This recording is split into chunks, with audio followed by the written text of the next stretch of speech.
Okay, so let's talk about something really weird happening in Singapore's property market. Imagine this. Brand new, subsidized apartments in the absolute best locations. But nobody seems to want them. How on earth is that even possible? All right, first, let's get some context. See this number, $1.7 million? That's what someone just paid for a resale public housing flat. And let's be super clear here. This isn't some fancy new private condo. We're talking about a government-built apartment being sold on the open market. The demand for these things is it's through the roof.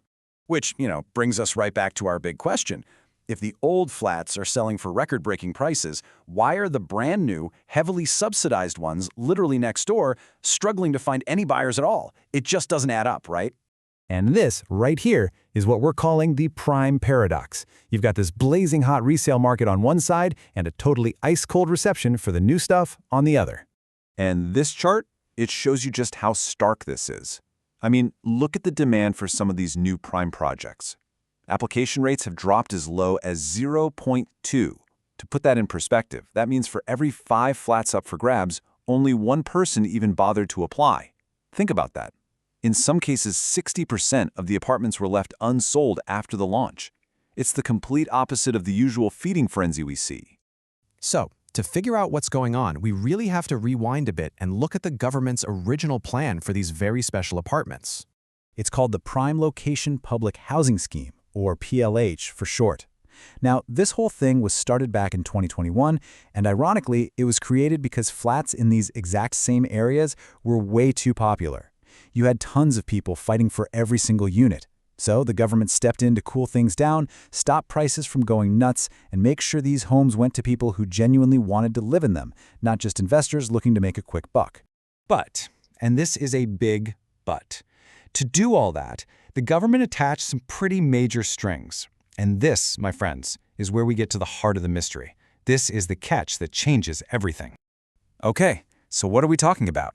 Well, a much longer lock-in period for one. Then there's having to pay back some of the government subsidy. Oh, and a total ban on renting the place out. And finally, big restrictions on who you can even sell it to later on. Let's break each of these down.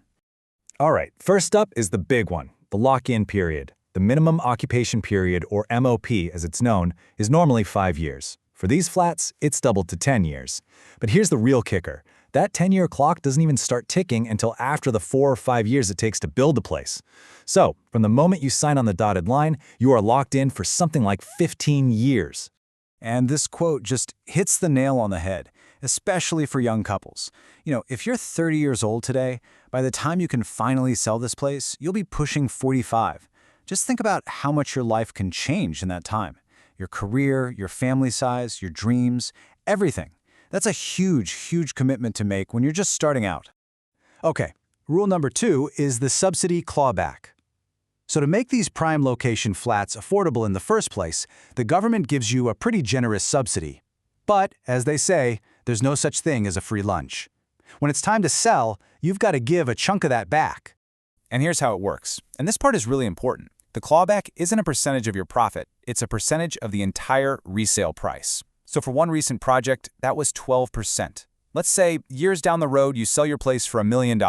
Bam, $120,000 goes straight back to the government, right off the top, before you see a dime. And finally, the last 2 rules really drive home the point that these are not investment properties. First, you can never, ever rent out the whole apartment. Not for a year, not for a month, never.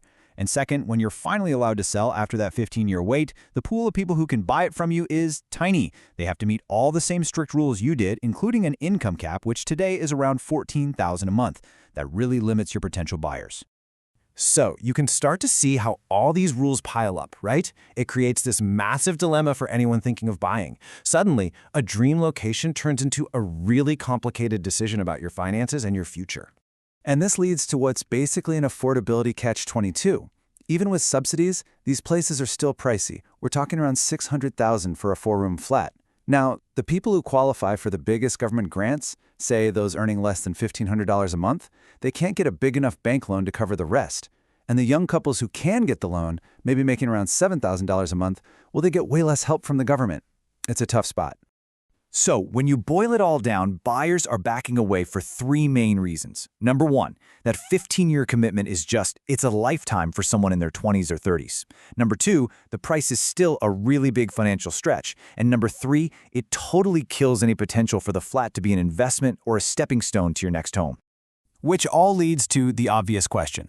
If your average young couple is saying no thanks, then who on earth are these flats actually for? Well, it turns out they're designed for a very specific, very niche type of buyer. So let's try to picture who this ideal buyer is. Who's the person that looks at all these rules and thinks, yeah, that's a fair deal? Okay, here's the profile. This person genuinely wants to live in that specific neighborhood for the long, long haul. We're talking 20 years, maybe even forever. They're also financially stable enough that the price isn't a huge burden. And most importantly, they have absolutely no plans to use their home as an investment to climb the property ladder. It's their forever home, period. So when you get right down to it, this isn't just about choosing a location or a price tag. It's about a fundamental trade-off. It's a choice between two completely different priorities for your life. And this really lays it all out. A prime BTO gives you stability. You get to live in a fantastic area for the long term, at a price you couldn't get otherwise. But a standard flat, it gives you flexibility, a much shorter 5-year commitment, and all the freedom to rent it out or sell it to upgrade later. So the real choice is, do you want to put down deep, stable roots, or do you want to keep your options open? And this really leaves us with a big, lingering question for the future. As our cities get more and more expensive, is this the new reality? Is the only way to afford a home in a prime spot by giving up 15 years of your financial and personal flexibility? It's something to think about.